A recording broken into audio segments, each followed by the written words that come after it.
Hala, totoo ito. Nakakalabas na si tatay at pauwi na siya ng Pilipinas. See you soon in Philippines, Tatay Digo! Sa mga kababayan kong Pilipino, nandito po ako, 2 araw lang bakasyon at uwi na ako, retired. Pero ganun pa man, binabati ko kayong lahat. My warmest greetings to my fellow Filipino.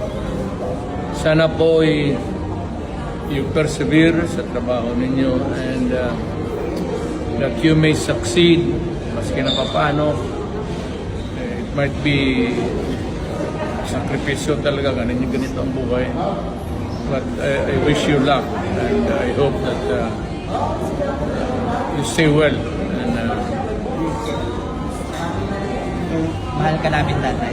Maraming salamat. salamat. Thank you, Tay. Tay.